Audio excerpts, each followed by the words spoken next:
and gentlemen, we're going to start proving triangles are congruent side, side, side. Okay? So side, side, side is just like it sounds. You've got two triangles, and all their sides are congruent. Side, side, side. So let's draw a picture. I highly recommend doing this, drawing a picture next to all of your postulates and theorems. So I strongly suggest also to put this in your postulates and theorems because we do have a quiz on Wednesday. And if you put it in as we do it, it takes a lot less time. So we've got two triangles. So draw two triangles. And they're side, side, and side are congruent to each other. Okay? Oops. All right. We're going to go to our first proof. Are given. If it says, you know, the diagram, just put the diagram. That's fine.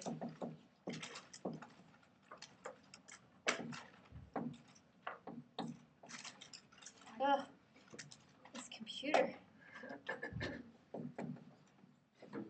Okay. So, what is true for all these triangles?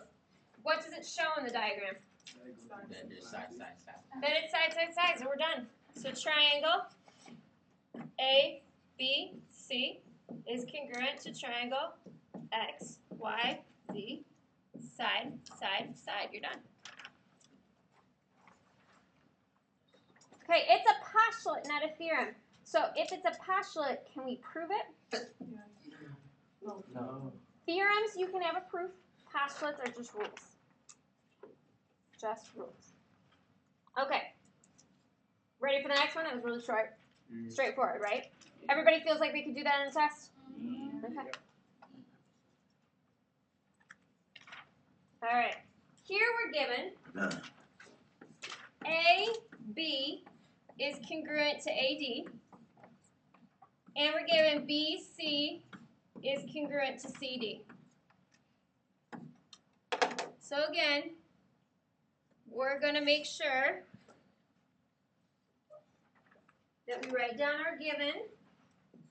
AB is congruent to AD, and BC is congruent to CD. Write those down, given. Okay. Looking at this picture, let's mark everything on this picture so we know what it's talking about. We've got AB congruent to AD. Oh. AB congruent to AD. And we've got BC.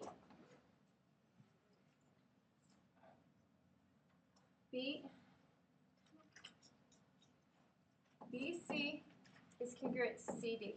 All right. What side am I missing? The middle. AC. So we want to share AC. We want to use it for both sides. So what do? We say AC is what? Equal. So it's going to be equal. AC is congruent to AC. That's true. If we split that triangle in half, they're congruent to each other. But if we say AC is congruent to AC, what is it called? Reflexive.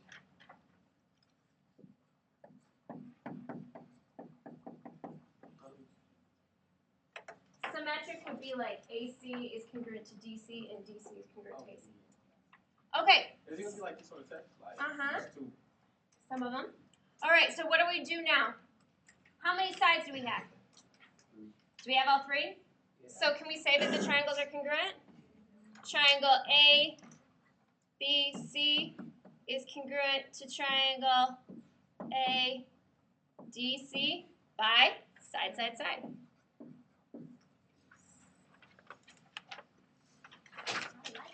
Okay, the next one is a challenge problem. It's actually for the next section. But I do want to start introducing this to you. One like this will not be on the next quiz, but on the quiz after that it will be.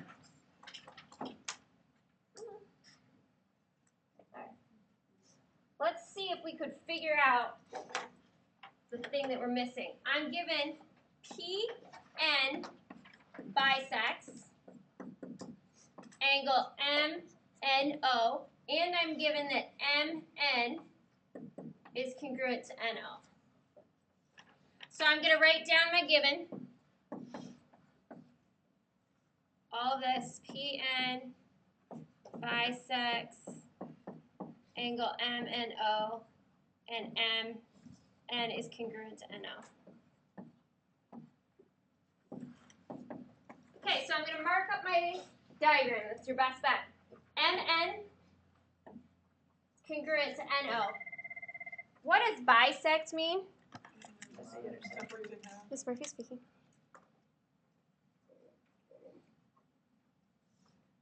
Sure. Bye. Okay. Bisect means, say it again. I'm sorry, I was on the phone. Cut in half. So we cut in half N and O.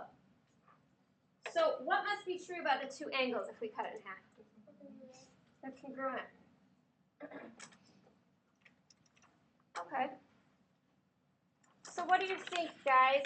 What other side do we know? Do we know another side on here?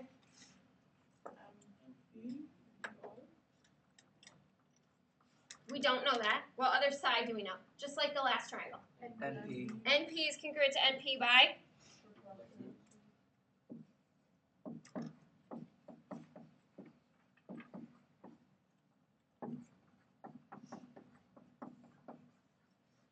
Okay, so we know this side is congruent to itself. So we got these two angles. So unlike the new stuff we learned today, side, side, side, we're missing a side, right? But what do we have instead? Angles. So I'm given that angle MNP is congruent to angle ONP by definition of a bisector, because bisector cuts the angles in half. So what do you think? This is something different. We haven't talked about it yet. I've got a side, I've got an angle, and I've got a side. Could I prove that those triangles are congruent? What do you think? Do we think that the triangle could be triangle MNP is congruent by triangle ONP? That would be side, angle, side, which we're actually not going to talk a whole lot about. Your homework won't have any side, angle, side, just side, side, side. We're not going to talk about it till Thursday, but there's only so much you can do with side, side, side. All right, let's look at our homework real quick to make sure that we know how to do everything that's on there. Number 4 says definition of a bisector. The two angles are congruent with the definition of a bisector. Okay, so tonight's homework is page 236. Problems 2 through 26. Okay, so 2 and 4 should be just like Friday night's homework, not bad. 6, you're just going to try to figure out how you can prove that they're true, they're congruent to each other. 8 is figuring out what they did wrong. 10, you're going to have to get some graph paper and use the distance formula for 10 and 12 and see that all the distances are the same. So you're going to have to do the distance formula 6 whole times for each problem. Just letting you know. 14, this is just some, I want you to think about this. This is a logic problem. True or false logic problem. 16, I think you can do. 18, you're just telling me if it's congruent or not and why you think it is, why you think it might not be. 20, how you can prove it using side, side, side. 22 is a little bit challenging. I do want you to try it. And 24 and 26 are your proofs. Again, you know you're going to use side, side, side. So how do you know that those sides are congruent? Okay. Any questions? All right. You should get out your handy-dandy notebook. You do, and I'm going to pass them out as soon as I put up your writing.